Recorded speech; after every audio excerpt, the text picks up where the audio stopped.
right. Good morning, everybody. Happy Monday. Hope you all had a great weekend. We did over here on Stock Market TV. Spencer Israel, JC Parets, Steve Strazza, Alfonso de Pablos with you on this fine fall Monday morning. What up, chat? How we doing, everyone? All good? Yes? Rested? Ready for the week? What's going on? Let's see. We got a slight yield curve reinversion. Maybe we'll talk about that. I don't know. I want to talk about Pfizer. Some interesting activist action over there. And then we'll see where the show takes us. How about that? We'll have Kenny Glick stop by. We'll have Jason Purz stop by.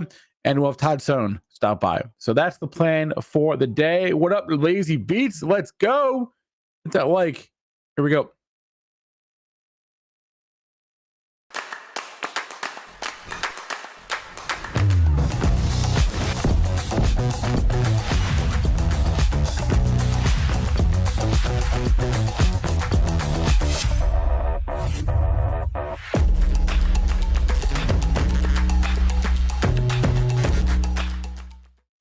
All right, we are back, ladies and gentlemen. How about those Miami Hurricanes, huh? How about that? Man. Did you stay up? No, I fell asleep in the third quarter, but then I woke up at like 2 a.m. and I watched the replay. Good. Man, it is. When was the last time Miami was ranked ahead of Alabama? 20 years? When's the last time they were in the top 5? Which I know they're not yet, but they're about to be. They'll be guaranteed to be in the top 5 next week. Because I think Ohio State, Oregon play each other, and then a couple other teams play like top 10 teams. It's gonna be a shit show next week, and it was a shit show this weekend in the top 25. But yeah, a lot of teams lost. Do they start to Bama lost? Do they start to track like who's on pace to win the Heisman Trophy? Dude, they've been doing that for a month. They've been doing that since before the season started. It's quite. Ask Mary. Before the season starts, it's like, oh, Michigan's the greatest, Notre Dame's the greatest. It's like the same thing every year. But the Heisman. Yeah. So who's supposed to be the Heisman right now? Cam Ward. Thank you. He's number 1. Thank you, DraftKings and Vegas, because now we have betting odds going back to August, right? On the Heisman. He's been the leader, and then that 400 yards the other night probably didn't hurt. That was just such a performance. What a stud! All the fourth down conversions, and that was targeting, but you can't. It was not targeting. He was not a defensive receiver. He was a running back. That was targeting, but it's okay. He was a running back. He wasn't a defensive receiver. I don't know. I think he was running the ball down the field. He's a running back. Listen, it was a great call. It was a great no call. But if that's not targeting, I don't know what is. Targeting is when it's a defenseless receiver. He was not a defenseless receiver. He was a running back. That's not the rule. Huh? That's not the rule. All right. We're moving on here. Let's go. Let's move on to more important things. Let's make some money, Spencer. We got big week. Let's try to do that. Yeah. Shut up.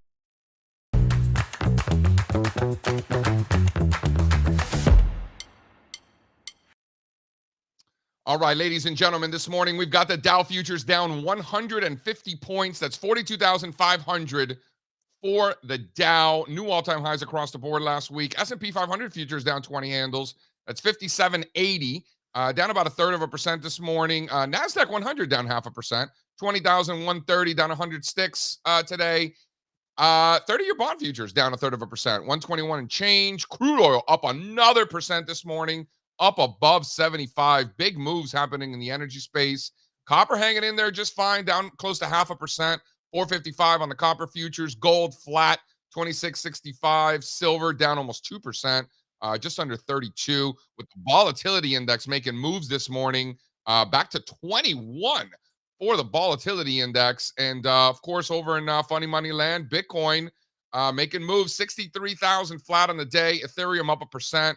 24.60. Solana flat, 147. Binance flat, 571.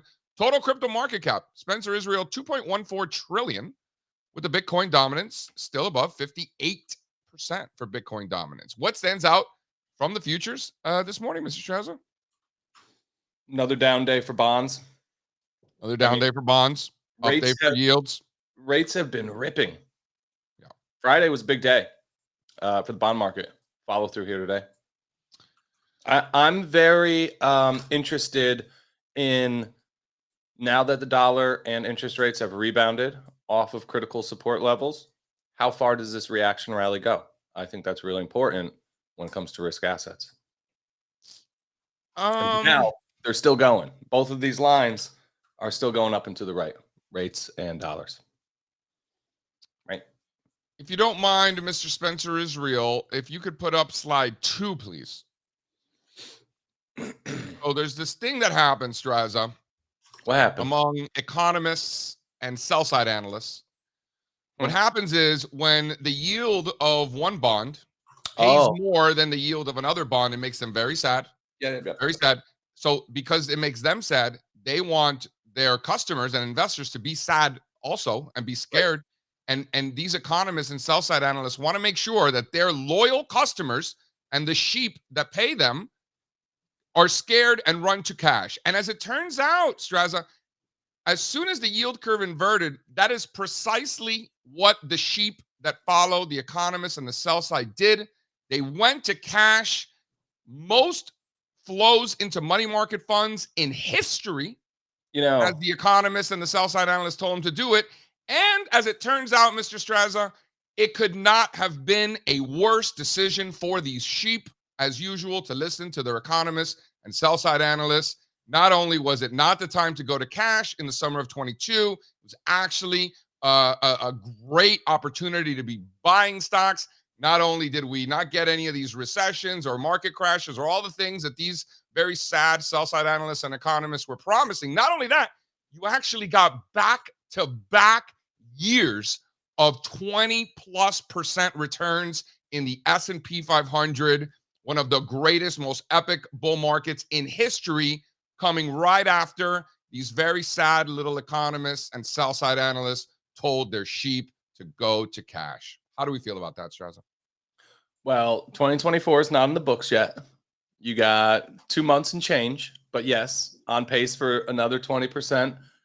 I think it's incredible if you were to circle the moment when the yield curve inverted. On pace for 20%. S&P's already up 20% for the year. So and nobody could give it back. So it's on pace for a lot more than that. But go ahead. Markets go down too sometimes.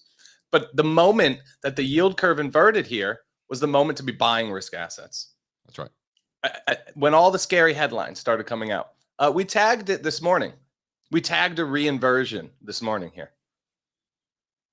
We flirted with negative. And why do you think, Strazza, that these economists, why do you think that these economists and sell-side analysts get so sad about this sort of thing? Why do you think that is? They learned about it in college. Is that really what it is? I mean, there's been so much academic literature and research done on the yield curve and the inversion of said yield curve.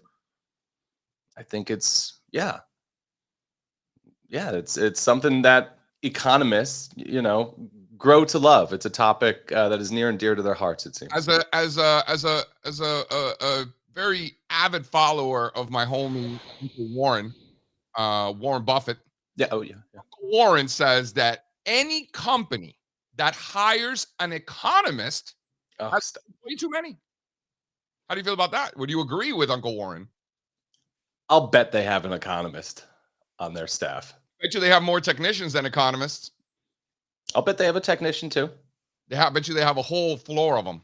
No, I'll bet you they have an execution trader who's probably like a CMT. They probably have a bunch. How about the new slide 3, Mr. Spencer Israel? This one comes to us from our good friends over at Bank of America. I am, in fact, very good friends with Bank of America these days, doing presentations for their institutional clients. Look at me, Strazza. Look at me. Me and Bank of America getting along. Come on now. So, but do we fade this? Overlay the yield curve with this. If you want to, this chart tells me nothing. So these are the expectations. I get what it is. For a steepening yield curve. Right. And what do we know? When everybody, the most people ever, think that something is going to happen, do you think that that's what's going to happen? Okay, so you're telling me we are going to reinvert here. We probably reinverted right now. Not yet. We're close. Well, 10s and 2s are both paying 3.9%. So it's how far away from the decimal point do you want to get away from to decide whether we're inverted or not? The bottom line is they're paying the same. See or no? Yeah, I'm seeing 0.01. 7. Right. So you're Close. you're proving my point here, Strazza. I get You're it. making my case for I me. hear you. They're both paying 3.9%. Two's tenths. So rates are going up. I'm not saying that rates are going to do anything. We're talking about the curve, the yield curve that makes all these people so sad. I think the yield They curve all steepens. think the yield curve steepens. So Yep. in your experience, forget what I think. In your experience, when they all think that something's going to happen, do you think that that's what's going to happen? Well, it's going to steepen in an environment where rates are going up because the short end is not going to be able to keep up with the long end because of the expectations for rate cuts. So if it is going to steepen from here, that means rates are going up. Just saying. Right. Everybody thinks the yield curve is going to steepen now. And I don't think it's going to be that simple, Mr. Strazza. I don't think it's going to be that simple. How about this one? How about financials? Throw up slide 4. Strazza, market cap weighted, because on an equally weighted basis, financials are making all-time highs. But we live in a market cap weighted world, whether people like it or not. And on a market cap weighted basis, these are the most important companies. I shouldn't say these are the most important companies, but these are in the conversation of the most important companies in the world. That we can agree on. I'm not trying to start a fight with Strazza here. You're going to start yelling at me about semiconductors. It is in the conversation. I know you'll agree. Financials in the conversation. Most important companies in the world: Berkshire Hathaway, Bank of America, Goldman Sachs, JP Morgan, Visa, MasterCard. You can't argue against that. Have consolidated now for 6 weeks, Strazza. 6 weeks of sideways range-bound markets here for one of the most important groups of stocks on the planet. How do we feel about this group? And what does it say about the strength and resiliency of this bull market in an environment that stocks are supposed to sell off? Because, bad things happen in September, JC, blah, blah, right? They're nice coils in the bank indexes. Straight sideways since July. Not bad. Yep. Industrials and financials look incredible. Really good. Not bad. Next chart, please, Mr. Spencer Israel. This is an interesting token coming up in the ranks. This one is Harry Potter, Obama, Sonic 10, Inu, ERC20. Why do they do this? Why? I don't know. That I can't answer. But what I can tell you is that this is some consolidation. If this was a semiconductor stock, you'd have half your IRA in it. It's not a software stock. It is not a software stock or a semiconductor. It is a meme coin. But if this was a fintech company in China, if this was if this was the Amazon of New Zealand or whatever, yeah, you know what I mean? You'd be all over this. Am I wrong? Yeah. It's a good looking chart. It is. Not bad here for the Harry Potter, Obama, Sonic 10, Inu, ERC20 coin. I may also add that the ticker symbol for the Harry Potter, Obama, Sonic 10, Inu, ERC20 token is Bitcoin. That is the ticker symbol. What do you mean Bitcoin? The ticker symbol for Harry Potter, Obama, Sonic 10, Inu, ERC20 is Bitcoin. That is the ticker symbol of the meme coin. This is so stupid. Well, I'm not saying it isn't stupid. I'm just telling you this is a beautiful base in a well-defined uptrend in the middle of a bull market. So I'm just throwing that out there. And then the next chart is MicroStrategies. Now Strazza's like, oh, now we're talking. Oh, yeah. Right? This looks as good as anything. And it's surprising that it looks this good with Bitcoin just looking the same. It is. I mean, there are leverage play on Bitcoin, right? Is this going to break out like ahead of Bitcoin and be a signal? Can't you argue that it already broke out? No. No, really? No. We're not above the prior cycle's highs in MicroStrategy? No, let's get it. No, we've been sideways since March. Let's get a decisive breakout of this range I'm talking about. Fine. Yeah. But wouldn't you agree that there is a higher likelihood for an upside resolution in this 6-month base, considering it is already above the prior cycle size? I think there's a better chance of an upside resolution because it's a continuation pattern and the trend coming into it was up. I think you're just being difficult. It's above the prior cycle's highs, Strazza. You can't say that about Bitcoin. So there's relative strength here. Don't give me that shit. No, the primary trend is higher, so we should err in the direction of the primary trend. I think we should err in the direction of the primary trend with Bitcoin too, and assume that range resolves higher. Agreed, but this one's showing relative strength and Bitcoin showing relative weakness. I mean, it's going to show relative strength in an up market, and it's going to show relative weakness in a down market. It's Also fair, also true. Bitcoin vehicle. That is also true. Yeah, I'll give you that. Nevertheless, I got stopped. strength. Yeah. See you. I got stopped out of MicroStrategy like early last month, so I'm bitter about this one. All right, one more. Yeah. Spencer, does this look over to you? Look at AMD, dude.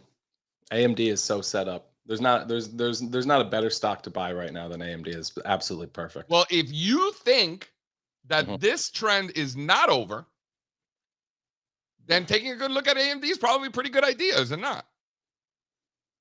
Yeah. Yeah, no, this is a beautiful little coil here. What an orderly uptrend. Lovely.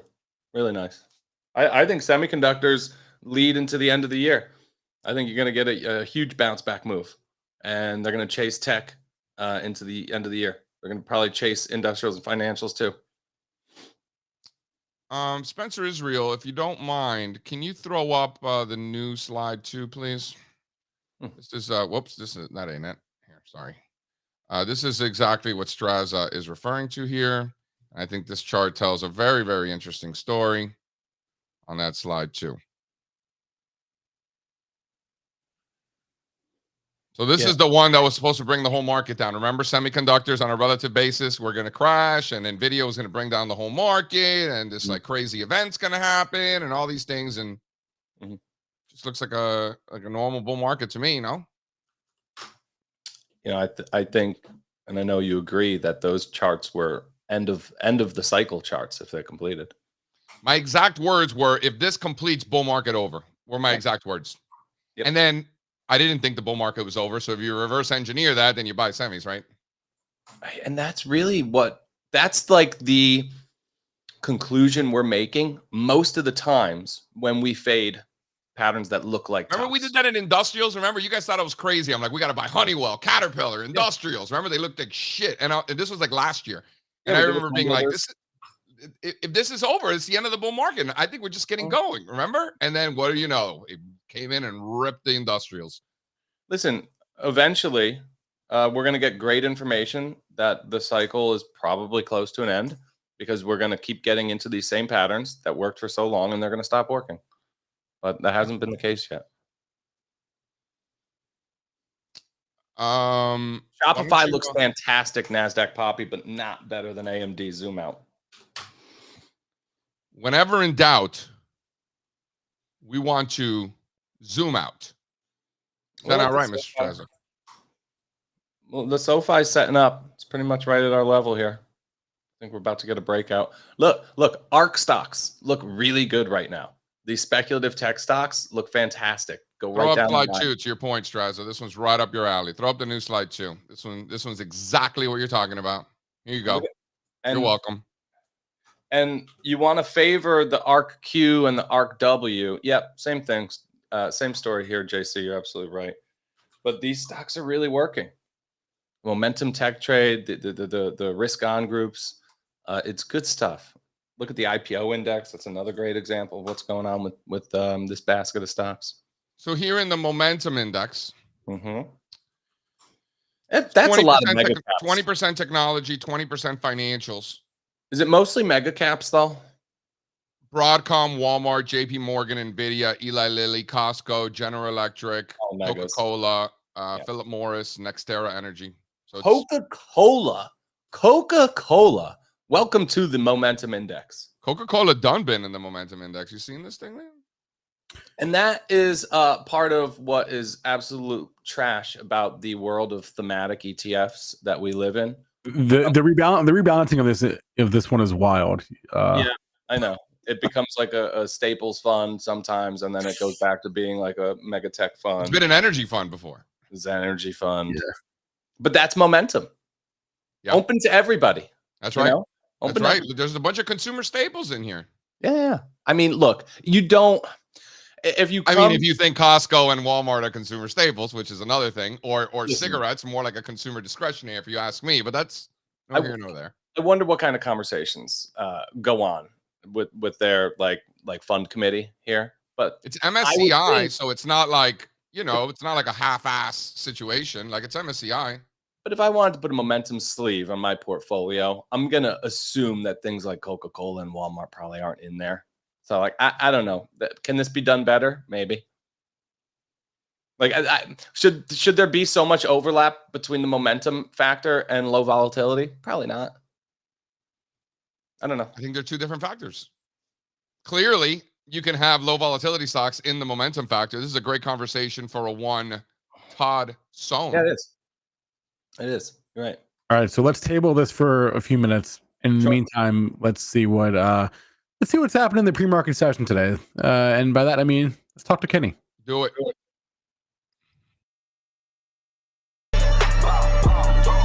It's been a long time coming. They ain't cuffing my clock, they tuck it. Putting up numbers, 99 problems, and I still kept it 100. Hola. Yeah.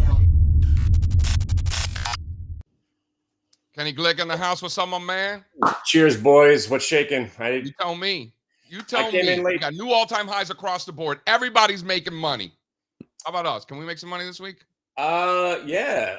When do we launch the gambling picks? Let's talk sports gambling because wow, I mean, it's a lot of fun. It is a lot of fun when you get to. It's called an emotional bet. Again, if you're rooting for a team and you have live betting, it's like the stock market. It really is. You could hedge your emotions. So when you think your team's about to collapse or never win, like the Jets, you could just keep adding to the bet, and they allow you to cash out in the middle of the game. It's pretty fantastic. So I don't know. It was a fun weekend. I don't think I've watched that much sports in a very long time. I was glued to the TV for about 72 hours. A lot of fun. How'd your weekend go? Farms, cows, pigs, a little bit of football, All right, cool. Boring weekend, yeah. Oh no, it wasn't boring at all. But this morning, actually, I'm searching my house for silver bars right now. Silver.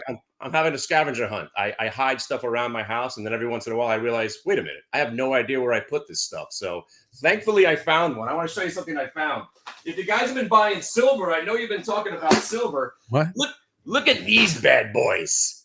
These are Kilo Bull and Bear monster silver coins to match what's on my leg. So it's pretty. Hold on, it's a kilo? This is a kilo coin. Yeah. I have like 5 of these and I don't know where I put them. I found one. A kilo is what, 2.2 pounds? I don't know. You're talking over my head now. I don't know. It's about it's a kilo. I don't know metric system.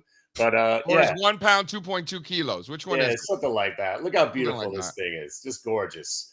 And I'm going to be looking for like 4 or 5 of these around my house right now. I think my kids might have hit them. But I don't know. Listen, the market is fantastic. I just saw a fantastic article on Yahoo Finance. Futures gap down to add to worries about sluggish start to October. Who writes these articles? This has been one of the most amazing. They're not articles. They're gossip columns. I like that. And I do, and don't take this the wrong way, no homo. I do think of you each morning when I see all that negativity across the board, Barron's, MarketWatch.com, Yahoo. It really is the media is trying to convince you that you're wrong about what you're actually looking at. Hey, is the sun out? No, it's not, according to the internet. But it's a great market if you know where to go. And again, we've been talking about these Chinese stocks for a couple of times. Can you pull up the Tiger chart? I don't know if you guys have been watching this stock. TIGR. I've been watching it. Yeah.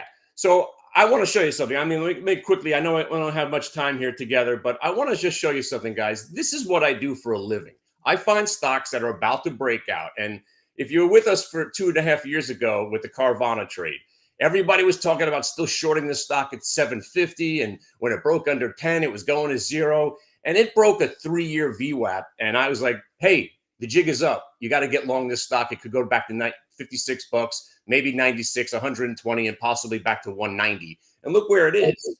This is Chinese fintech, isn't it? This is the Chinese Robinhood, which also means it's 2 Chinese kids sitting in a closet somewhere on a Robinhood account, hoping that their stock goes up. I'm okay with that. Right. And I'm okay with that too. That's why you got to put aside when you're a trader and really nothing matters except price and VWAP, you put all that aside. So here's the most fascinating chart I've seen in a very, very long time. This is the 3-year VWAP chart that I've been finding all of my winners for the last 4 or 5 years, coming out of, let's call it the Andy Dufresne trade. They've been running through the muck and awfulness, and when they break out, they want to run. People who Andy Dufresne is. No, Andy Dufresne was Shawshank Redemption. He was in prison, and he had to climb through the sewers of the disgust and the just grossness. And he came out on the other side, and he had this glorious scene where he's in the rain and he's free. So when these stocks break out and they do the Andy Dufresne, this is a 3-year chart. The stock's basically been wallowing in the muck for 3 years. So every time I've seen one of these monster breakouts through a 3-year VWAP, I start looking at different time frames, like the 4-year, or here's the 2-year, and here's what the most amazing chart I've seen in a long time. So 3 years, and here's 4 years worth of VWAP. Look where it went. So we thought, hey, if this thing breaks 5, it could legitimately go to 1250, and it went there in 2 days. This is a stock. So I don't know what they're writing articles about. We're seeing stocks like Clove, CLOV, do the same kind of thing. So here's CLOV. We had this thing at $2.80. Still like it. And again, you put aside what may or may not happen to you. And I think a lot of the thing about the market is that people remember when a stock hurt your feelings or you lost money on it. Remember this, my friends. The stock doesn't care about you, and it certainly doesn't remember you personally. So put your feelings aside and join in when the going gets good. So these stocks are still breaking out. The underneath the surface of this market, yeah, if you've been in the queues for the last couple of weeks, yeah, we're going nowhere. But underneath is unbelievable. I love this. Can you throw up let's just zoom out so people can get a real understanding as to what's going on here? This is slide 2, Spencer. Look at this thing. Up FinTech. Look at this monster move. Absolutely sick. I mean, just look at this. Kenny does a nice job of putting together, the short-term charts with the VWAPs. I think especially for a name like this, take a second and zoom out just to put things in perspective. Yeah. Because if you think this thing has gone too far, too fast, this thing still needs to triple just to get back to where it was a few years back. And if you think it's not going to do that. And to your point, as a shorter, when I see a stock go from 4 to 750 in a couple of days, I'm sitting there going, I'm going to crush this thing. But I've learned my lesson the hard way. Shorting is short-lived, and it generally doesn't work. But you got to understand the anatomy of the brain of the shorter. They think every stock's going to zero. I know that's my pessimism has gotten the best of me so many times. But it took me 25 years, 30 years to realize, no, I need to crush my former self. These are the stocks that the shorts, they reload after they get beaten, and now they have to cover again. So once it broke 750, there was nowhere for this thing to go but 10. And then it had a little struggle. I got to tell you, on Friday, I was short this tiger. And then within 2 or 3 minutes, when it reversed back above 10, I was like, guys, we got to get out of the way here. And we're buying this thing at $10. And we're talking about a stock that went up 300%. Imagine, if you will, you had some 750 calls, the $10 calls. You're talking about not just hundreds, thousands of percent on your money. So this is one of the greatest markets I've seen, and is the last thing but sluggish. There's activity everywhere. It is fan-freaking-tastic. Give us one more name on the move. I'm gonna go back to I'm looking at ZIM. It got crushed after the doc came out, and I love this stock. Every time it's near 1750, it goes back to 22. So I'm keeping an eye on that. And wait, I had one more that I wanted to show you. I've already talked about the Clove, but I still like this Clove. There was one more, I can't remember. Oh, what was it? Oh, Jumama, JMIA. Finally back above 5. So if this thing can consolidate, again, everybody still likes this stock. It just came out of the Andy Dufresne pattern, so we might be looking at the Andy Dufresne pattern. The Andy Dufresne pattern. I really like that, Kenny. Thank you. I really like that. I'm going to start using that. So the Andy Dufresne bottom, as opposed to like a Kardashian bottom, which is much bigger. right? Like much bigger base, explosive resolutions, very erratic. Get this. While the stock is Andy Dufresne-ing, it's Kardashian bottoming at the same time. So Kardashian meets Andy Dufresne, meets the faux show bro, and we're ready to go. I'll leave you on that one. What more could you ask for in life, Kenny? Right. We got to get things to rhyme. Exactly. So let's go Jets, baby. Let's go Mets. Let's go Yankees. Let's go sports. It's fun time to be alive. Good time to be alive. I'll see you later. Adios. How about that? You're on mute there, Mr. Spencer Israel. Sorry. First timer? Yeah. I don't know how I feel about the let's go Mets and let's go Yankees thing, but the rest of everything else you said, I agree with. You're a Yankees fan, aren't you? Yeah. Yeah. You don't like the Mets? No, actually, I'm very neutral. I don't have any hatred for the Mets. A lot of Yankees fans do. I don't hate the Mets. Yeah. They're just sort of there. But all right. Oh wow, lots of I was trying to pull up like a relevant like Shawshank quote that would match the Andy Dufresne trade, but I couldn't find one in time, so maybe I'll have one for tomorrow. But yeah, he talked about that on Friday as well. It's a good concept. Good concept. It is a good concept. Like grinding in the mud, like look at shit and Square. They've been doing that. That's right. All right. Let's go back to the conversation we were having before about the momentum ETFs and the rebalancing. Let's talk to Todd Sohn, who would know more about this than we do. So, Jay, we've been friends for a long time. Make the call. I mean, this is pretty professional, guys. Nice show you got going here. Mr. Sohn. Hey now. How are you, my friend? I'm good. How are you? Oh, just coming up with new names for patterns. We have the Andy Dufresne pattern. Yeah, that was clever. Put it in the textbook. I don't understand the reference. You wouldn't. These millennials, Todd. Didn't you go to Fairfield? Where'd you go to school, Steve? Todd and I are basically the same age. Todd, you went to Syracuse? Yeah, I'm a Cuse guy. Wow, Miami's going to destroy them. That I have no doubt on. In November. I want to take the family. I'm trying to convince my wife to get a house up there somewhere for a weekend. I'll go with you. You want to go? You want to come? Let's go. Let's go. You can help take care of my kids, and I'll watch the game. No. I got kids of my own. That's a no kid trip then. I don't have a choice. I have to take the kids. But you could stay in a different house, and then I'll stay. I'll stay in a different zip code. And I want to get some dinosaur barbecue. Can we'll go Dino. We'll meet at the Dome. Watch Miami crush them. Yep. And then drive back. I might, my wife is like a little bit kind of. She's like, there's going to be nobody there. First of all, there'd be nobody there even if class was in session, but it's Thanksgiving weekend, so there's going to be even fewer people there. Oh, it's perfect then. It's even better. I know, that's what I'm saying. Yeah. Yeah, it's going to be like a minor league hockey game with fewer people. We can go to a Crunch game. I've been to those. All right. Is that a thing? Are they the Crunch? The Crunch. Look at the mascot was a Yeti. Wow. That's weird. Little known fact. That is very strange. I don't know what happens up there in upstate New York. I got to do something with people in the seats. Are you guys done planning your date? I want to start out with a question here. Sorry, Strazza. Strazza gets upset when I steal all the questions from the good guests. Sorry, bud. Too bad. The yield curve, Mr. Sohn.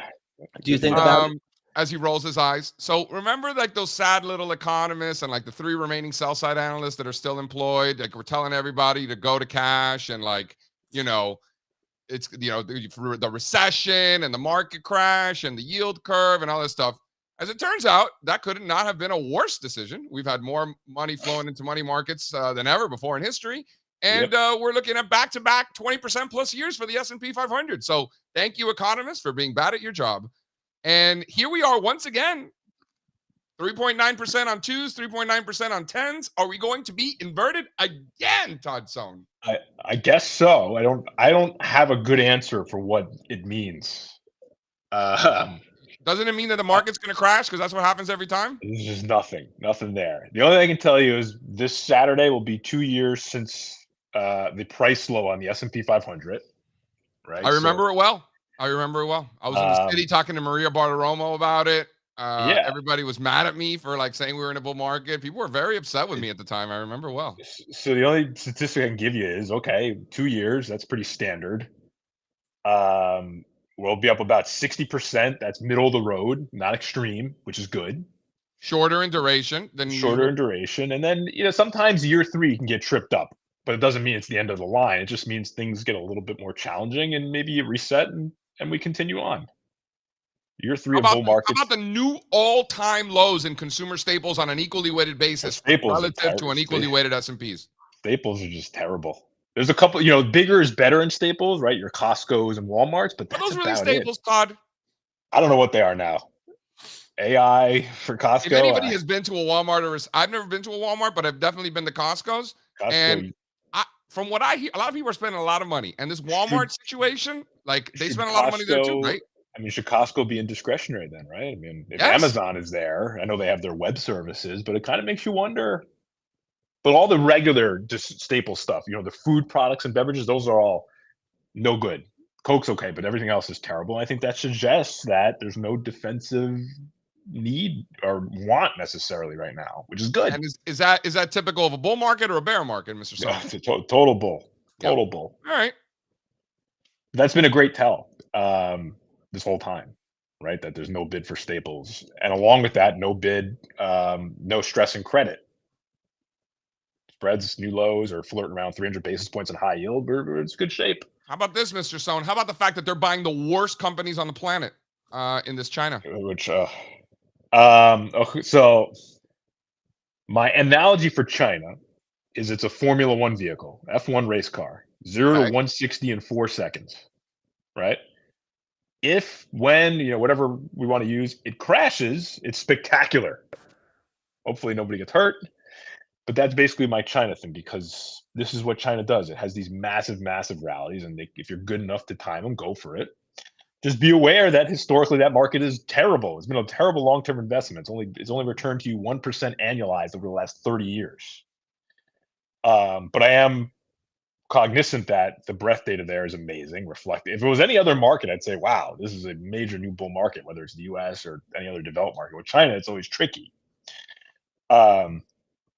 But I have looked at the average China rally is about 80% over 170 some odd trading days. So this means there's more room to run. Just a lot of volatility, right? If you can stomach it, go for it. When I look at the average returns of bull markets and I look at the average duration of bull markets, and this is below both, it would be weird if this bull market didn't continue. Like, it would be very unusual.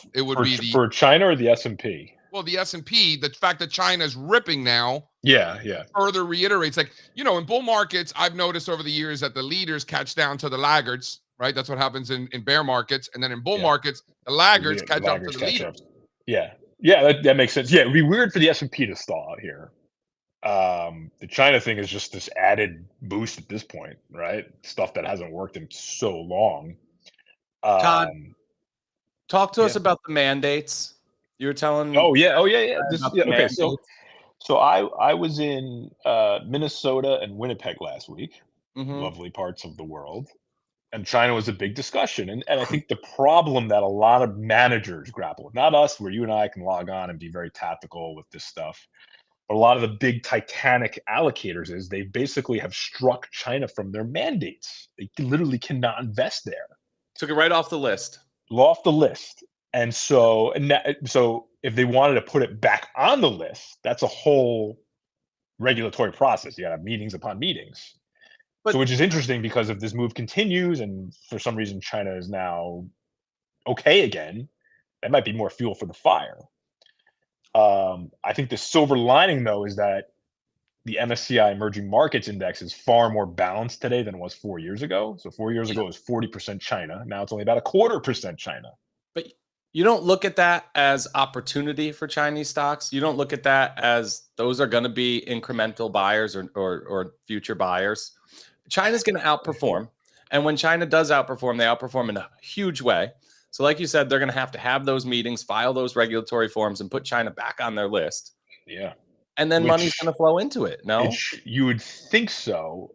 I mean, obviously the two scenarios are there's more fuel for the fire, or by the time they get back in, it's too late. Well, maybe that'll be the signal. Yeah, and that would be the signal. Okay, then this is going to come back in now. We're going to have another 50% drawdown. But just from a size standpoint, like China is huge. They're the second largest economy in the world. Massive. By a long shot, right?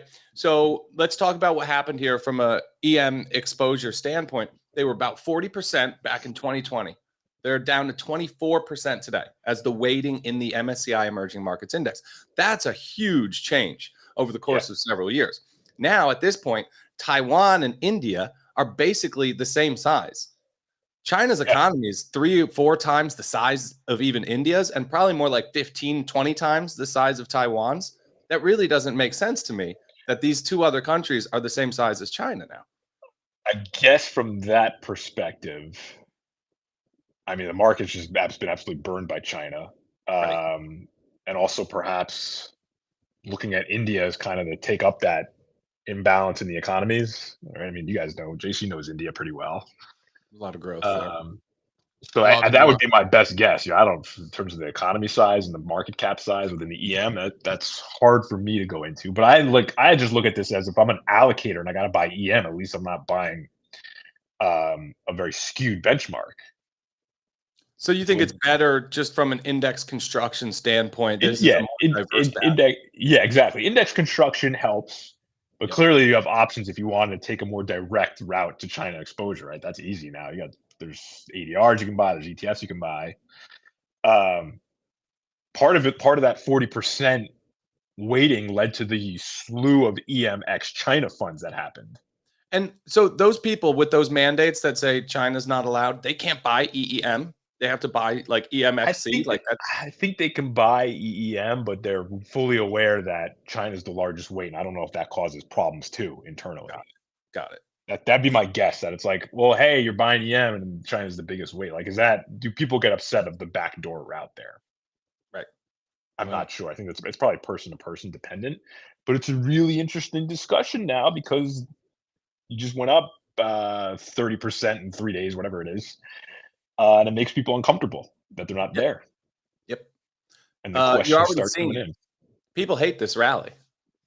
Yeah, I mean, I just know that China's a bad long-term investment, but it's a major, from a technical point, it's really impressive.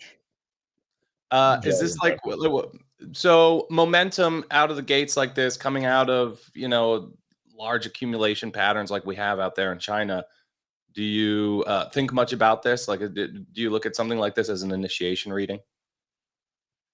And for the new high data, yes, right?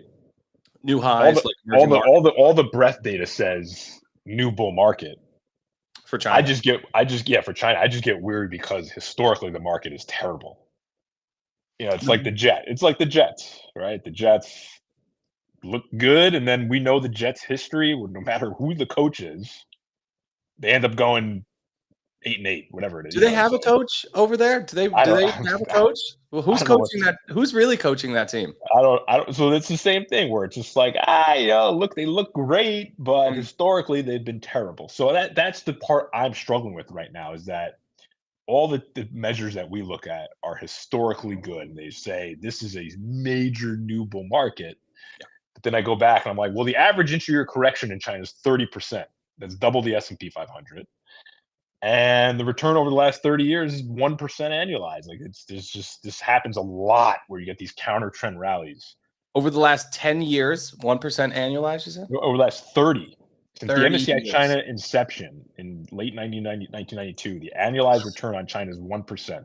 I think, Todd, I think Web Eubank would beg to differ. I don't know what Web Eubank is.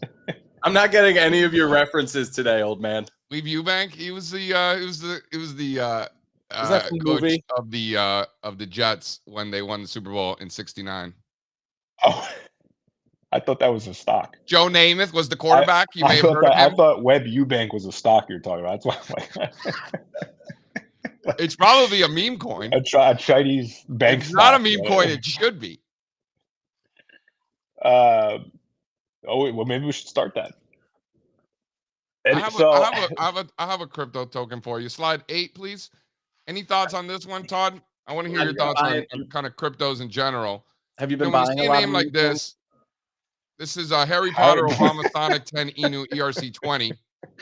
Look at that base. I don't. What is this? Who has more fun than us? Who has more fun? So who creates? Can I ask who creates this? Some idiot. I mean, if you read the white paper, you could see who created it. Yeah, You want me to send you the white paper? I thought we were still on the smoking chicken. The chicken dressed as the Pope. You listen. This in America. You can stay on the smoking chicken. You can do anything you want. I'm just saying, if you're curious on, you could just read the white paper. But nevertheless, when you see something like this, and then you see something like MicroStrategies, which is the next slide, pushing up against new all-time highs, right? Yeah. You talk to a lot of institutional clients, Todd. I don't know if many of them are referencing Harry Potter, Obama, Sonic 10, Inu, ERC20. I doubt it. But when you see something like that taking place, you see MicroStrategies doing what it's doing. You're looking at the most amount of tokens above their 50-day moving average than we've seen in quite some time. Breadth improving, China ripping. It's a bull market in equities. Rotation back into high beta. When you talk to your, first of all, how many questions about Ethereum and Bitcoin are you getting from customers? And number two, how do you think about, where that trend fits within the global macro, bull market that we've seen?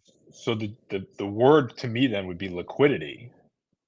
Yeah. And we always have these discussions. People always worry about liquidity this, liquidity that. I think they overthink it.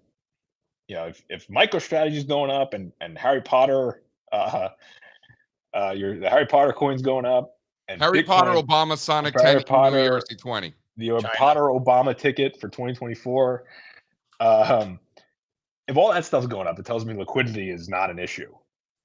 And when liquidity becomes an issue and spreads widen out, that's when you get into trouble for stocks. But these would suggest an entirely different scenario. So then, okay, that leads me to number two, the second part of that. Liquidity is okay. Does sentiment become a problem later in the quarter in 2025? I'm not there yet. But if crypto really reaccelerates, all that chart breaks out that you're just showing me, if Bitcoin breaks out and Ethereum comes back, then you'll probably see sentiment start to run hot again. But that's not the case yet. So that when sentiment runs hot, that's usually when you also get in trouble too, right? Everyone gets really over aggressive. But I don't get many questions on crypto. It's very strange. And there's ways to play it now that are easy for institutions, right? In the ETF world. They don't have to do the cold wallets and whatnot, or they could play MicroStrategy too. But no, not a lot of attention. I feel pretty strongly about that. I think it gets dismissed as an asset class still. I don't know why. You think it's its own asset class? Crypto, it has to be. You don't think it's just kind of part of tech? No, I don't see it. Really? I mean, maybe it's like a tech derivative, but I think. Well, let's say that cryptocurrencies were a tech industry group, and you've got your bellwether in Bitcoin, like you would Nvidia, or like you would Salesforce for software or something like that. Bitcoin's the bellwether of this industry. It's about a $2 trillion industry group within tech, so it wouldn't be the largest, wouldn't be the smallest. It would just be one of them. Over the years, my thought process of how do we categorize these things has shifted, and Strazza agrees, unless he's changed his mind recently, that it is essentially just another tech industry group.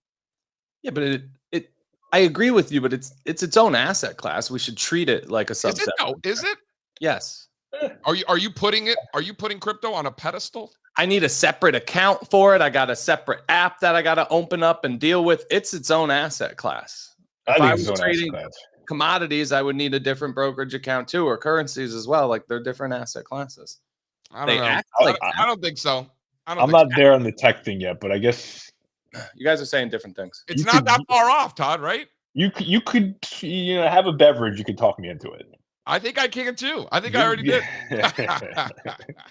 Somebody in the chat telling people to mortgage their house kind of rubs me the wrong way. Me too, but it's a figure of speech. Live a little. We don't actually mean mortgage your house when we say that, right? I would tell you to mortgage your house. I really couldn't give a shit what other people do. Knock yourself out. Mortgage away. Did Spencer have a question on momentum ETFs? Is that what I heard? I didn't know. You want to talk about this? Yeah. What was the context? I missed. Well, that. you're like our ETF guru. Yeah, you're the resident. Right? You're like analyst. When we have like ETF questions, be like, "Where's Todd when we need him?" Lay it on me. So this is MTUM. The throw up MTUM. slide. People always love MTUM. Why do they love it? Because it's iShares. It's the biggest one. but there's better momentum products out there personally. And explain the difference. So Spencer, like, can you throw it up, please, somebody? like momentum has no line. They're just buying the stocks that are going up the most. They don't care what they are. Do other I momentum? don't think it's that simple. I think there's a little bit more to it. I mean, MTUM it rebalances in May and November, and it takes, I think it's 12 minus 1. I think 12 month change price minus return. 1 month change. I believe so. I could be wrong on that.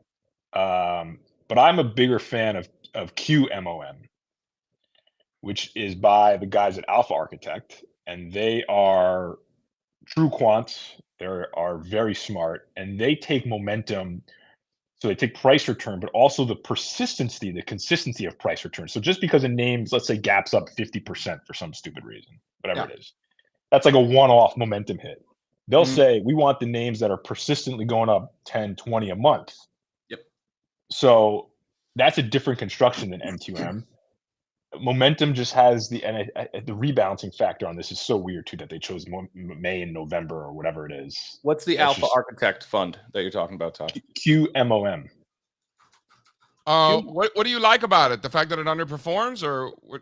It's a truer momentum fund, whereas I mean, listen, they're all going to perform differently. I just think the way that product is designed is a better reflection of what momentum can be. And how about something like the S&P High Beta Fund? How about like the Invesco, like SPHB? Is that similar to momentum, or that's just taking the beta characteristics? That's just the beta. So that's always going to be, it's going to be high on semis. Yeah. I mean, maybe momentum and beta are the same in some environments. But just be careful with high beta. There's going to be a lot of semis in there, I think, especially right now. So if I see high beta underperforming low beta, it's probably because semis are underperforming utilities and I guess to an extent staples too. Yeah, take a look at the QMOM flat. The QMOM. The QMOM flat from the beginning of. You can go back to those prior cycles highs, Spencer. Yeah. This goes back to when ARC peaked, biotechs peaked. Everybody had a SPAC. Remember that? That was February 21. That was the prior cycle's peak. Since then, the MTUM is up 20% and the QMOM flat. Wow. Now, if you go to short-term time horizon, you'll find that the QMOM is outperforming shorter term. But when you zoom out and go back and anchor to relevant periods, relevant dates, as we like to do, it's still below the prior cycle's highs. There might be some sector constraints in QMOM. I forget. I got to refresh my mind on these things. Momentum funds come into vogue every once in a while. But I see in the comments here too, by the way, they put out a book and some interesting reads on the momentum and value funds they have. If by the way, I'm a huge fan of the Alpha Architect guys. Yeah, they know what they're doing. Very smart. Yeah. But I mean, how many more? There's a whole bunch of momentum funds now. I mean, there's SPMO, Fidelity has one, Vanguard has one, and they're all basically doing the same thing, which is, I think, why people just defer to MTUM, because it's just the biggest one.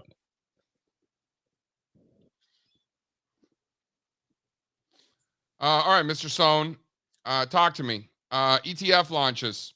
We are through the roof, man.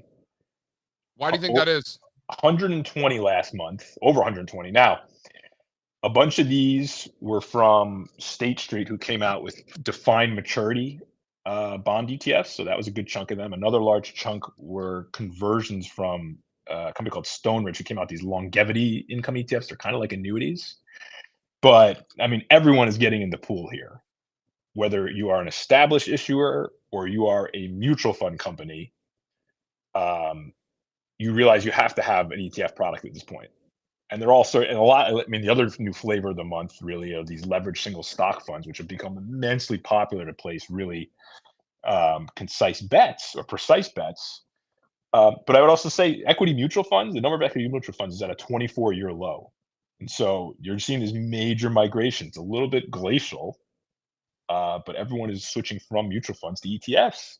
Yeah, but shouldn't you expect it to be slow if you consider the types of people who own mutual funds? Like they're not moving very fast. Yeah, I mean it's the older generations, right? They don't know necessarily about ETFs. They grew up on mutual funds. Yeah. But you're seeing these more and more exotic types of funds coming. Fixed income is booming. There's over 700 fixed income ETFs now. At the last cut cycle in 2019, there was about 350. What could go wrong? I don't think much. I mean, Let me ask you this. There'll be individual cases of things that go wrong. You got $110 trillion in stock market capitalization. 110 trillion. Got about 8 trillion and change in ETFs. So when I look at that math, let's just call it 10% for argument's sake, even though we know it's less. What is it, 8%, 7%? Yeah. I just don't, I don't, it's hard for me to agree that the ETF flows are what's moving markets up and down. I just don't think it. But here's the question. At what point does that start to happen? It'll only be well, first they got to get to the bulk of assets. They're only about 30%, or a third of about mutual fund assets. There's still way more money in active mutual funds. Those guys are setting the prices of the market, right? The passive is just along for the ride. I think it's possible you can see it in certain corners, like small cap stocks. If small cap, if there's a bunch of active small cap is a pretty good opportunity for people to get into, even though there's capacity problems. But the same thing happened with ARK a few years ago. They were in these weird small tech names, and the fund got too big and started to impact the pricing of how those are trading. I don't think it's ever going to hurt Apple, though, at least not for a long time. So I think it's more one-off type scenarios, like pick a random penny stock that gets picked up by an active manager for some reason. That's when it starts to get. That's fair. So on a case-by-case basis, you're going to, and when stocks get added to the S&P, there's impact there, right? That's I guess a big one. That's, on a case-by-case basis, sure, that's always been the case, but bigger picture, not really. Yeah, exactly. Not for some time. Do you hear that we got a cease and desist from Standard & Poor's? Why did you get a cease and desist from this? Because of our young aristocrats. I always wondered about that. They own that word. They bought the dividend. So what if you use toddler aristocrats or something like that? Yeah, I think it's just the aristocrat part. So I was thinking about maybe the young tortilla flats,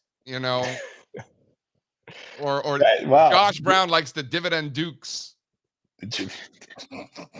No, the diaper dandies. The diaper dandies. Well, that's already taken. The We dividend got another dandies. cease and desist if we use that one.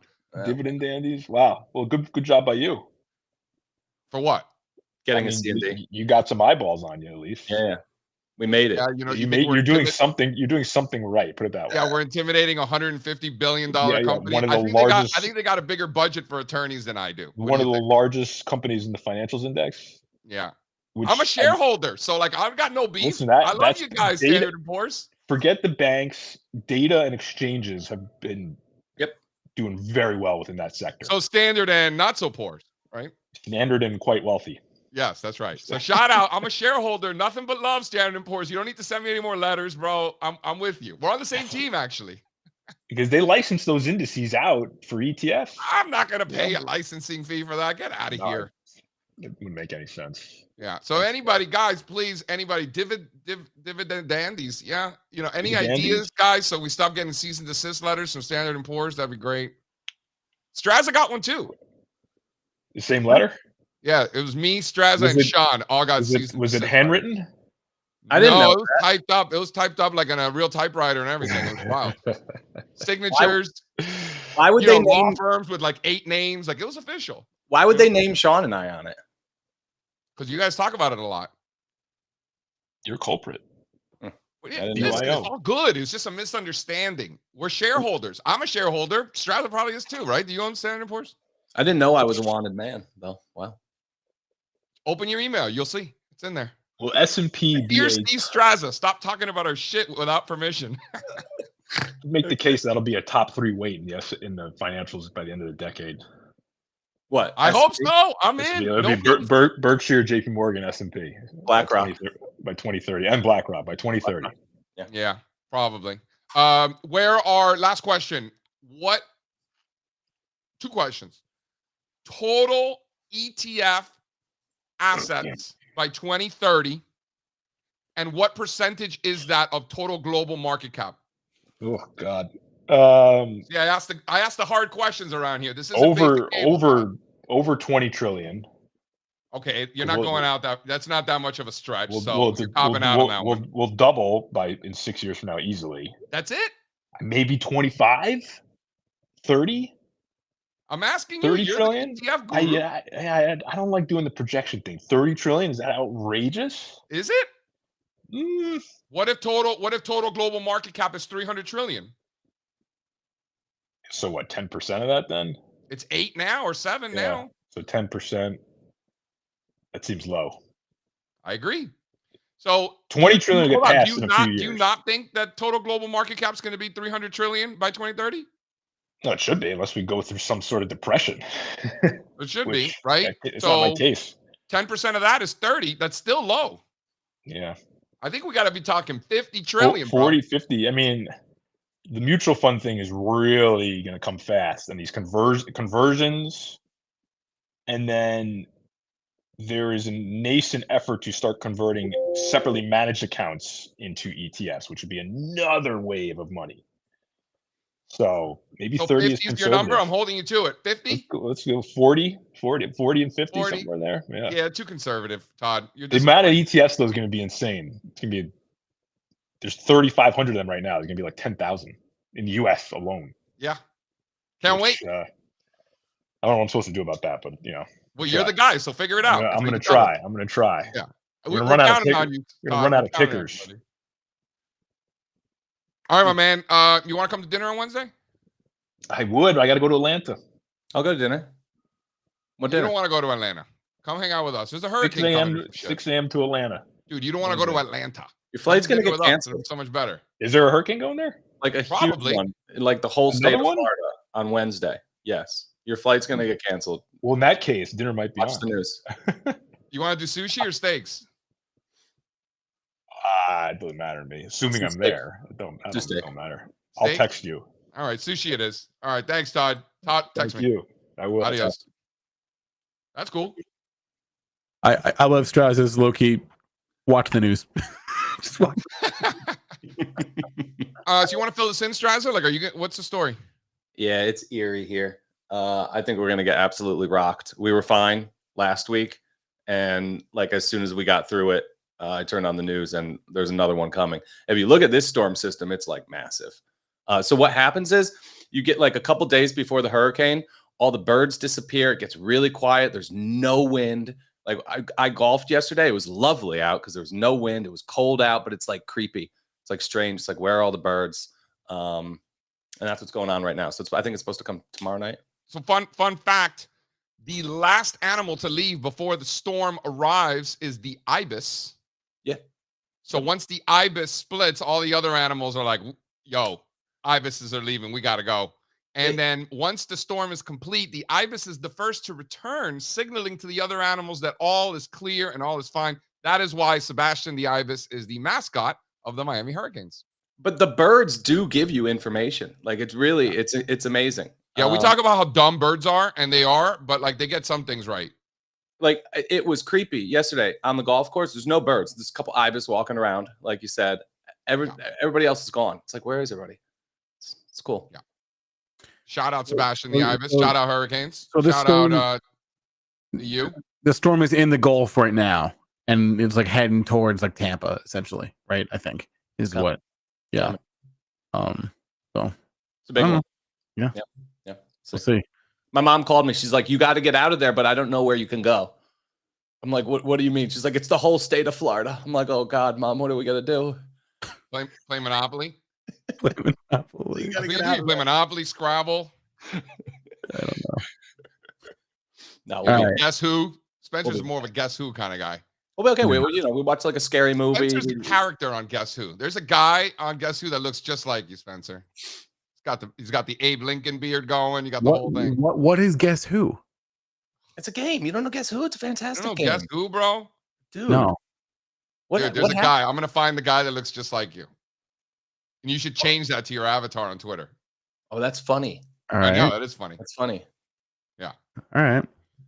Yeah, It's like if Abe Lincoln and Ernest Hemingway, had a Jewish baby in New Jersey, that would be Spencer Israel.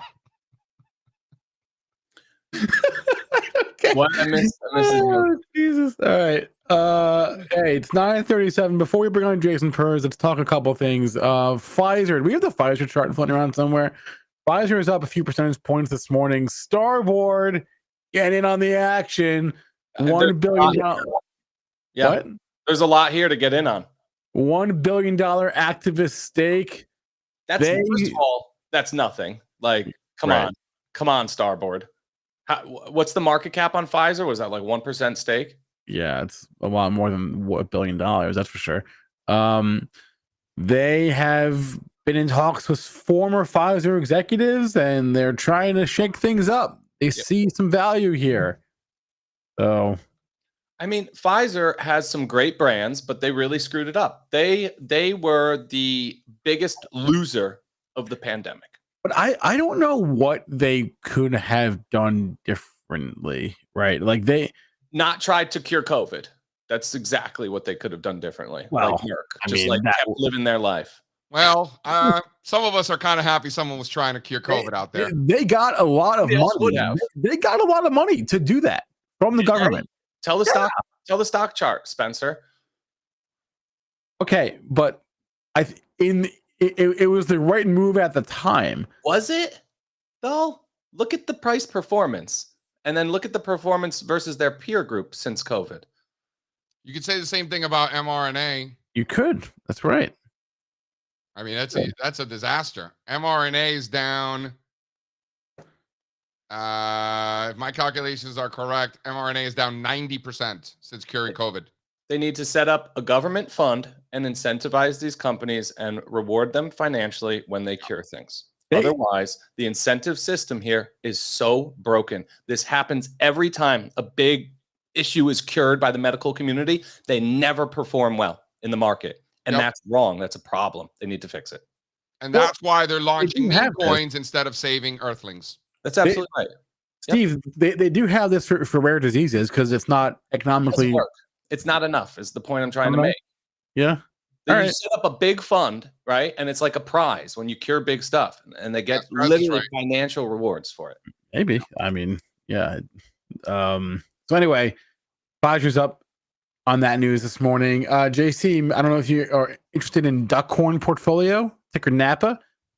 They're getting taken private equity, coming for the wine. This is the booze, right? They're coming for the wine, JC.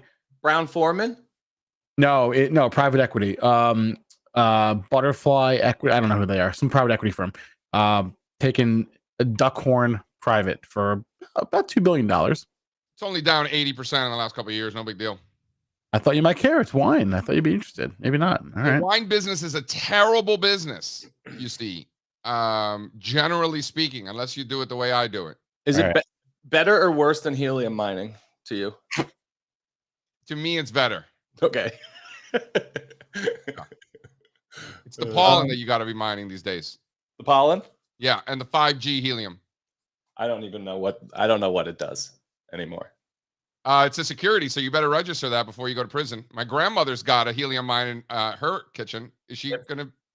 If there's one thing I know for sure about my taxes this year, is that there will be no mention of helium mining activity. If my grandmother trades her helium mining machine with her neighbor for, let's say, a bag of avocados, is she trading a security? How does that work? I hope the IRS sends me a letter about my helium miner. Like I hope that's so bad. What is the name of your helium miner? Like in the net, I got a Nebra. I don't know the name. It's like Crazy Monkey. Network name. No, it's like Crazy Monkey something, whatever. I don't even know anymore. I don't open the app. I haven't opened the app. How funny would it be if the IRS sent you a letter about your Crazy Monkey? I literally, my buddy is like big into the tech stuff. He comes over and he like checks it and like makes sure it's like good. I'm like, all right, I'm still making no money. He's like, yeah. This thing is still working perfectly, yet not making me any money at all. Perfect. I paid him hundreds of dollars to like wire shit up and put antennas on my house and stuff. The helium miner hasn't paid for half of it. Hey, for what it's worth, the market's taking this midweek storm thing, Milton, pretty seriously. I Right? love that it's named Milton. Shout out Milton from the Yeah, it's a Traded great States. name for a store. Generac is up 5.5% this morning. The insurers are all down. Right? Taking it seriously. The hurricane trade is on right now. Insurance is a big conversation among Florida people. It's all people want to talk about. They just want to talk about insurance. Here's the problem. Speaking of broken industries, why is it so complicated? The people in the middle of Florida got absolutely screwed, right? This is probably one of the worst storms in terms of monetary damage. And the big problem is simply that they don't have wind or flood insurance in the areas that were most affected. So these people are really in a bad place right now. How come I need 3 policies to protect me from a hurricane? How come there's not storm insurance? I don't care if it's wind, if it's rain, if it's the flood insurance. Oh, the homeowners, that'll cover some of it. Like, Sure, I shouldn't need 3 policies to cover I'm sure there is an actuarial reason why, Steve. But speaking of broken industries and models, the insurance one is pretty. The reason is money. They get to sell 3 policies and make money 3 times instead of 1. But it's totally stupid and ass backwards. Let's call it storm insurance and have it cover the damage from storms. Right? Crazy idea. Can you throw up?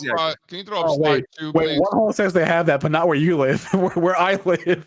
Yeah, they offer in areas without storms. Right. So that's throw up slide 3.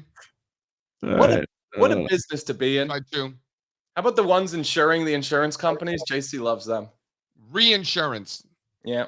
And then you got the insurance companies that have to insure the reinsurance companies. I believe that's called Ultra or Nitro or one of those American Gladiator names. I forgot which one, but it's something like that. Yeah, American Gladiator. That's the one. What happened to General Re? That's not a stock anymore? No? Okay. I don't know, but look at insurance making new all-time highs. This is a quarterly chart for you who partake. You get down with some quarterly charts this weekend, Spencer, Strazza? I didn't.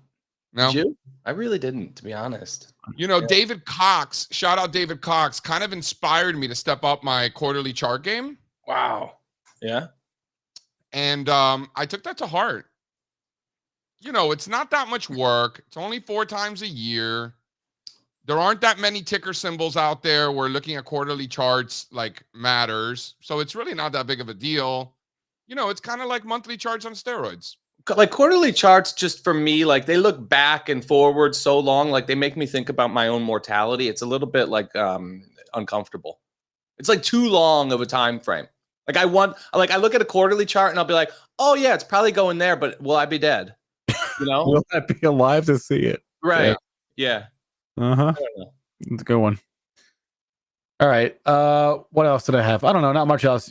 Should we talk to Jason Purse? Yeah, I just want to answer the question. Yeah. Phil's asking about the decade leads. One time we had a chart competition in New York City like a decade ago, and Michael Batnick brought a 1-century chart of the S&P 500 or the Dow Jones Industrial Average. So it was each candlestick was a century. It was a chart crime because the century is incomplete. So he lost the challenge, but that's pretty funny, actually. Yeah. He said he didn't think he was going to win anyway. So what the hell? So shout out to Batnick. I love how anti-climate change Florida is, that they're saying the government is controlling the weather. Is that what Florida's saying? These Florida men say a lot of things. I wouldn't trust them. Yeah, I wouldn't listen to what the Florida men are saying. Yeah, don't listen to the Florida men. Listen to the Jersey men. No. All right. Yeah. Bring on Jason. This is going to go off the rails quickly if I don't bring it back.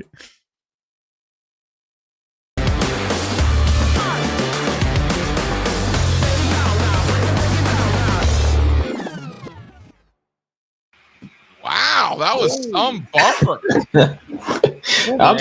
I'm still laughing about the Florida comment about the weather. Excuse me. Jason Purse coming in hot with the bumper. Okay. It looks great. Thanks, guys. Right. Thanks for putting that together. So try not to disappoint now, because now like the bar is like so high because that bumper's so ill, you know? So like try not to screw it up, Jason. I mean, I can live up to it. I'm great. I'm big time. We're good. Talk to me about what we're seeing here in energy. Is this a Florida man hurricane thing, or is this just sector rotation within a bull market?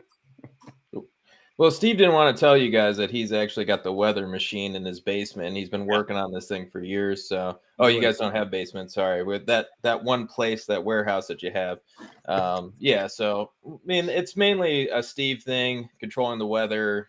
But no, I don't think the energy story has anything to do with this weather thing. I think there's so many aspects of it. If you look at OPEC was one of them that was basically they came out and said recently that it was BS that the Wall Street Journal was running away with a story about the fact that they were going to start raising output and stop with cuts. And so they basically, you have all of these things kind of coming together. Also looking at that chart. And so Alfonso, I sent that chart to Alfonso today, but the chart, JC, you called out the other day that we made for one of your classes. Man, this 21. looks 21. This looks amazing. Jason, what is this? What did Saudi Arabia say last week, though? About OPEC? Yeah. Saudi Arabia is like the Florida man of the Middle East, right? Yeah, basically. It's the Florida man of the Middle East. But if we really look at what they said, we're just kind of looking at the situation that they're just saying, hey, like there's a bunch of information coming out there that they're going to start flooding the market with oil. And really the answer is that they're not going to do that. And that kind of came out last week, right around the time oil started to rally. And not to mention, there's a bunch of other things. So if we look at the hurricane, if we look at transportation, yes, the transportation strike that happened shouldn't really do much to the oil industry. But if you add all that together, we kind of have this trifecta of war, this thing hitting the transport industry, which is going to affect the commodity prices as a whole if that continues. It stopped recently, so that's not going on at the moment, but it could start up again. And then if we look at the hurricane, so if we have all these things together, we kind of have a great, perfect storm for this to happen, not to mention the Fed's cutting rates.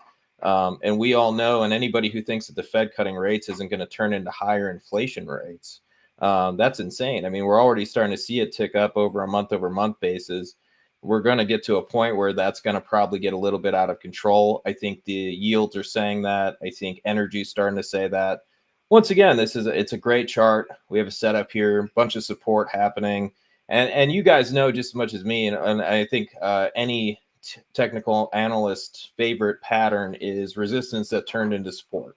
Resistance into support, bouncing off of that zone, probably higher in energy prices, probably higher for the energy stocks in general. I mean, ExxonMobil hitting new highs. I mean, it's looking good for energy.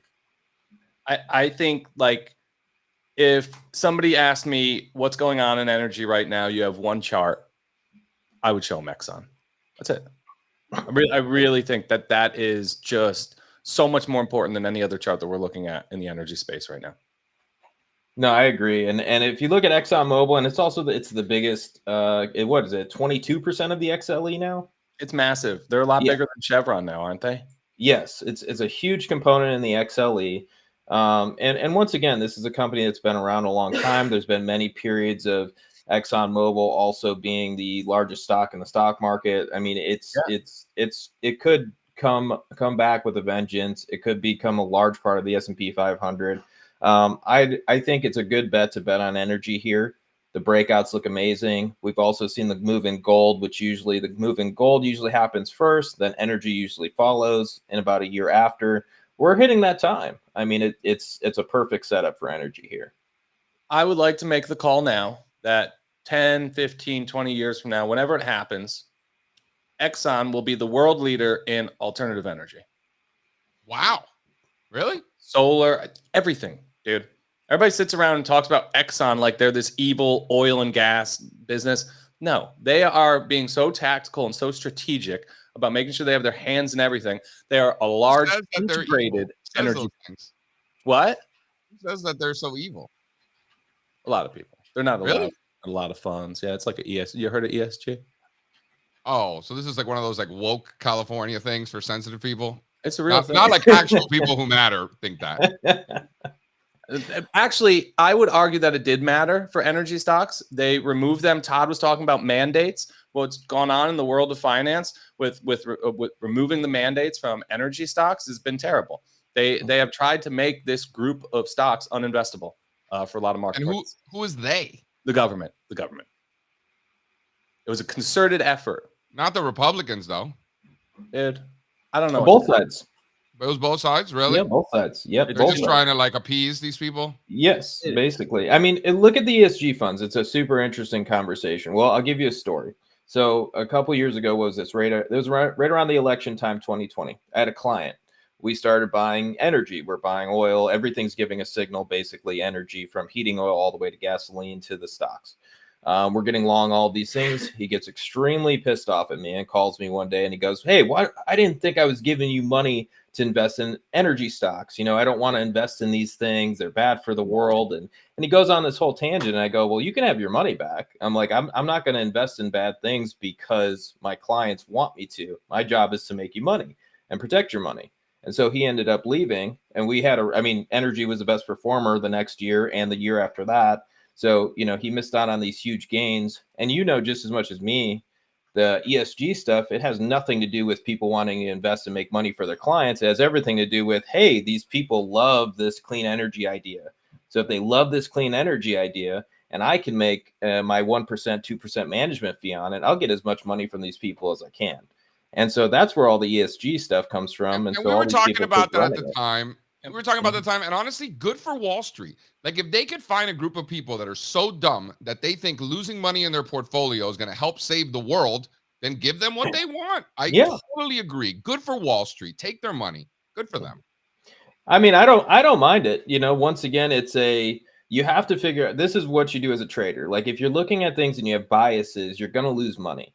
And the goal has to be to protect your clients' money. And if you also think like buying a share of ExxonMobil is making them the most evil company in the world. And I like what Steve said earlier, which is the clean energy idea. Like, yeah, they're first in line for a lot of the clean energy products. They're the ones really fighting for these carbon emissions and so on. So, I mean, if you look at it, yes, they're already deep into it. It's the same thing as, oh, hey, we look back now. Obviously, the companies winning the AI revolution are the ones that had all the money to invest in AI. Solar energy, it's not a viable business yet. It's not a business that can exist without government handouts. Massive subsidies have kept solar energy companies alive for a long time. Right. So Exxon is in a unique position where they can take the money that they're making from their traditional energy business and then plow it back into the future. And they can just let that, side of the business lose money for the next decade because they're making so much money on something else. So they're just like Apple or Google or anybody else. They could take shots on all these things. They're going to be the leader in the future. It'll be very hard for them not to be. So, and they're positioned for it. They're positioned for it. They're doing all the right things for it. Yeah. Yeah. I mean, and that's the thing, like you have to go with it. It's just like you guys were saying earlier, like you can't go with this. I have this opinion. I fear this. We're taking over the world. This is going to be terrible. It's got to be, hey, what's a viable business? Okay, this is a viable business. Okay, I'll take some small shots at this. Not to mention they're probably getting They're getting subsidies from the government. I shouldn't say probably, they are. So they're getting subsidies from the government at the same time for this. Like they're set up to do it. I hope Exxon becomes the greenest company in the world and just blows everybody's minds in the future. It will. I think you're right. I think you're. I mean, who knows? First movers usually don't do it, but it's going to be one of those big companies that people are going to be like Chevron, Exxon. It's going to be one of these people. Yep, I totally agree. ExxonMobil is literally making new all-time highs as we speak. Shout out, Daniel. You got the right idea, brother. Exxon chart on my Tinder today. It's that good. It's that good.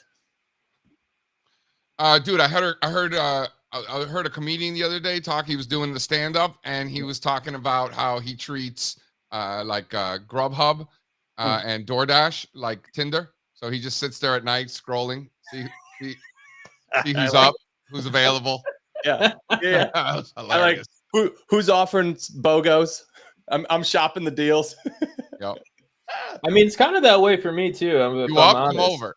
Yeah. I get it. It makes sense. Some of those meals are hot too. All right, let's do some recess. I don't even know. All right, adios.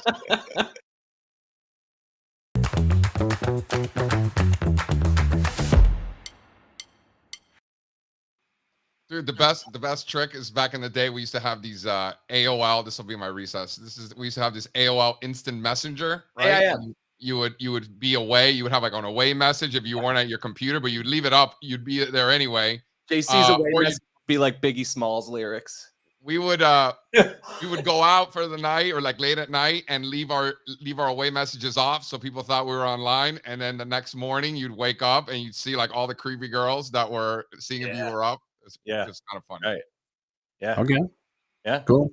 Those were the wait. Okay. Here it is. What is everybody's AOL Instant Messenger name? I had several. I had more than one. Mine was Strizzle. I'm not joking.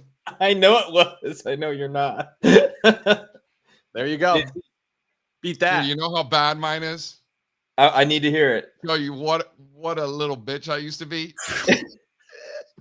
I was Jacer 15 because 15 was my girlfriend's beeper code. That's what a little wuss I used to be. Can you believe that? That's real life right there. That's 14, 15-year-old JC right there. Oh, nice. Your girlfriend's beeper code is a number on your. Jason, what was yours? Yeah. I mean, mine wasn't even that cool. It was Changa Misfit 138. So, you know. Changa. It was a skate park. It actually, the word Changa means the F word in Chinese. And Got it. Yeah. Yeah. It was just a skate park and the Misfits album, the song 138. Yeah. You were a goth kid. No, that was not. I'm a punk kid, man. You had black fingernails? No. I wore black a lot, but I was a punk kid, man. I was an 80s punk kid. Would you do ollies? I was never a skateboarder. I was a BMXer. I could ollie at one point. All right, Spencer. Everybody wants to hear yours. My original one was Sports Wiz 515. It's pretty, and then it eventually morphed into Yankees Fan, but the FAN was already taken, so it had to be PHAN 91. And that's actually, and then that became my first email address, Yankees Fan at Comcast, and it still actually works because I get it forwarded to my real email now. So you can email me if you want, YankeesFan at Comcast.net. Can we bring it back? Should we just start talking on AIM again? Like, should we just like download it? You can't. They shut it down. Wow. I remember this because Wall Street was trading, especially institutional brokers, were still trading on AIM until like a few years ago. I know it was a big deal. Traders who were on AIM were like getting. They're the only people still on Instant Messenger. They're the only ones. They're the only ones. My recess was going to be, I enjoy seeing concepts that you guys talk about out in the wild. There was an article yesterday in the Wall Street Journal. I'll read you the subheadline, and that is deciding what sectors and companies are cyclical versus defensive has suddenly gotten a lot more complicated. And the premise basically being what we talked about earlier with Todd, you know, a utility company is an AI company. What the hell is Costco? What the hell is Walmart? These companies doesn't make sense. And the conclusion was basically sectors are you can't look at the sector level. You have to go deeper. That was basically the takeaway, right? You have to go deeper.